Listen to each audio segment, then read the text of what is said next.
అత్తయ్య గారు నాకు ప్రెగ్నెన్సీ టెస్ట్ పాజిటివ్ వచ్చిందండి. అవునా కోడలా? నా బంగారు తల్లి, నా పెద్ద కోడలు ఉంది. 5 సంవత్సరాలు అయింది పెళ్ళై, కడుపునో కాయ లేదు, పిండి లేదు. నేను చూసి నేర్చుకో. రామ్మ నా తల్లి, నువ్వు కాలు కింద పెట్టకుండా కూర్చో. అన్నీ మీ అక్క తెచ్చి అందిస్తుంది. నువ్వు ఏం పని చేయకమ్మా, అన్నీ తిని కూర్చో చాలు. నువ్వురా ఏం కావాలో చూసి పెట్టు.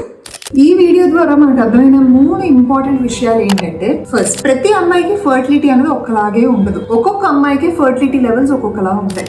సెకండ్, ఫస్ట్ పెళ్ళైన వాళ్ళకి ఫస్ట్ పుట్టేయాలి, నెక్స్ట్ పెళ్ళైన వాళ్ళకి నెక్స్ట్ పుట్టాలి. ఇలా ఇవేమి కూడా పంతి భోజనాలు కాదు. క్యూ అయితే పాటించాల్సిన పని లేదు. ఒక్కరికి ఒక్కొక్క టైంలో ఫర్టిలిటీ బాగుంటుంది, ప్రెగ్నెన్సీ వస్తుంది. థర్డ్, ఇలాంటి సిచ్యువేషన్స్ లోనే ఒక అమ్మాయి కోరుకునేది ఒక ఎమోషనల్ సపోర్ట్, అది కూడా ఇంకొక అమ్మాయి నుంచి. ఇలాంటి సూటిపోటి మాటలు అయితే కానే కాదు. సో ఇలాంటి టైంలోని తనకి సపోర్ట్ గా మీరు నిలబడితే తను ఇంకా ప్రెగ్నెన్సీని చాలా హెల్తీగా, చాలా బాగా ప్లాన్ చేసుకోవడానికి అవకాశం ఉంటుంది. సో ఎవరైతే ఇలా సఫర్ అవుతున్నారో దయచేసి కైండ్లీ ఇలాంటి మాటలు మాత్రం అనకండి. Hope this helps. Thank you.